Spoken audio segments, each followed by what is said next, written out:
it's Amanda from I Am Baker, and I am sharing a recipe with you today that is probably going to be a little bit controversial. It is homemade marshmallow Rice Krispy Bars. The thing though is that my recipe is just a tiny bit different in that I was inspired by a gourmet Rice Krispy Bar that I had in Kohler, Wisconsin.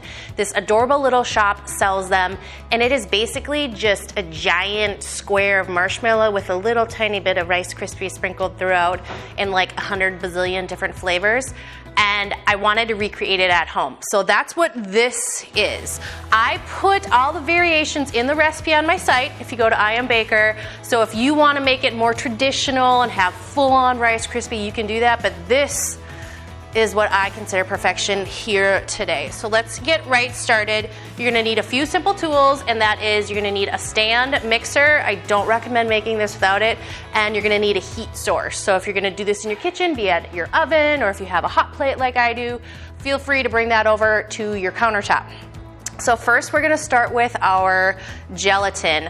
I put a half cup water right into the stand mixer, and to that I'm adding 2 packages of plain gelatin, and then I'm going to sprinkle it right over the water, and we're going to let that bloom. We're gonna move on over to the heat.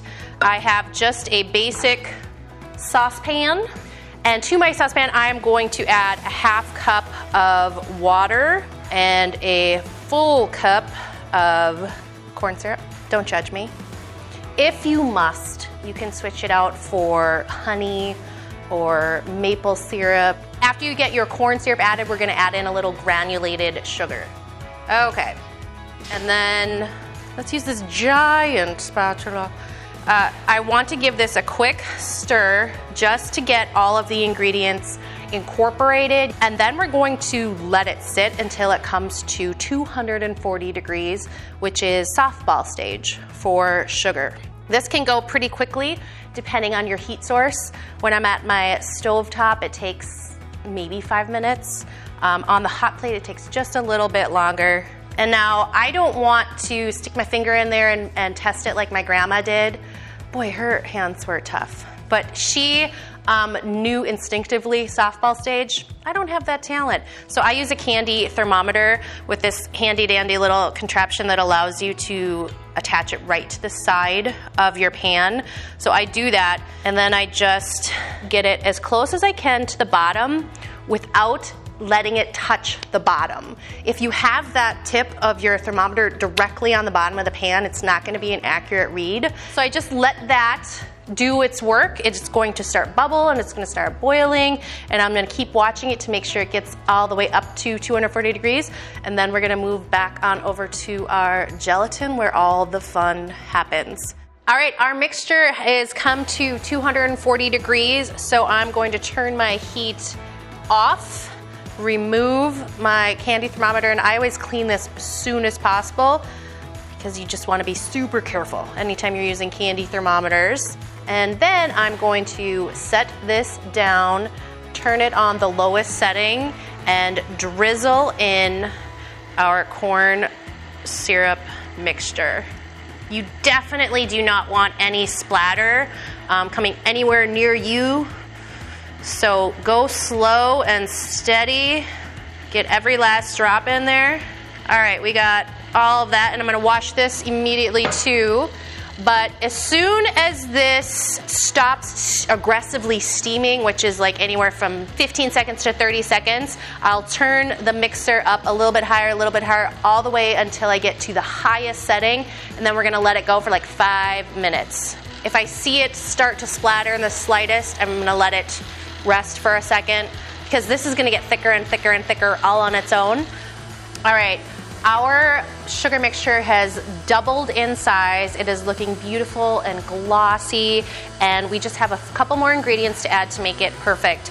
I do a little bit of melted butter. You want to make sure your mixer is on slow. My butter's been sitting here for more than 5 minutes, so it's not as liquidy as I'd want.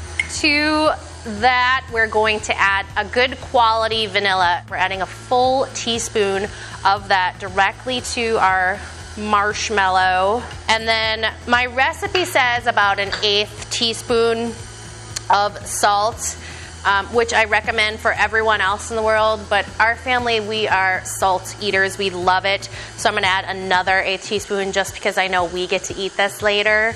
And then I'm gonna turn the mixer back on high for maybe 1 more minute, and then we're gonna be ready to add in our Rice Krispies. All right, this is looking beautiful. Now I want to get right into that messy part, which is stirring all the Rice Krispies in. Here's the most controversial part of this recipe, and that's it. I only add 6 cups of Rice Krispie treats. Remember I told you I'm trying to replicate that amazing gourmet Rice Krispie bar that I had on vacation, and it was more marshmallow than Rice Krispie. That's what I'm going for. Now, the quicker you work, the easier this is to move, because the second that marshmallow mixture starts to cool down is when it's like stirring cement. All right, this looks amazing. Now I'm going to put it into a 9x9 pan that I have lined with parchment, 2 pieces of parchment, one going one way, one going the other way, so it's easy to lift out. Here we go. You have to try this. And I just use my spatula, press it down as much as you can into a nice even layer. This is done. I'm gonna let this sit for a few minutes, and then we're gonna cut a piece, and it's gonna be amazing. All right, so I lied. I can't wait 30 minutes for these to be done setting, so I have to cut into one. I do have some that I left over from yesterday, so I'm gonna show you the difference in texture, but this is going to be ooey gooey to the max. I just want to be prepared. It's gonna be a mess. It's a glorious mess. My knife is gliding through like butter. That's how amazing this is. All right, like you can't even get it all out in one piece. It's so amazingly gooey and delicious. I mean, you can just see that. Does this even look good to anyone? Because it looks amazing to me. Do you want some marshmallow on first? It's so good. I just want to show you the texture and consistency on day 2. You can see it's solidified beautifully, and it's not as ooey gooey, but it's definitely stretchy, wonderful. This is my favorite way to eat them, when the Rice Krispies have just soaked up all that amazing vanilla marshmallow flavor, and it's solid enough that it's not falling apart in your hand, but so, so good. I wrap these up for my kids and send them in their lunch. You are definitely going to want to try these homemade Rice Krispie bars. Make sure you make them. Head on over to iambaker.net for the recipe, and then let me know what you think.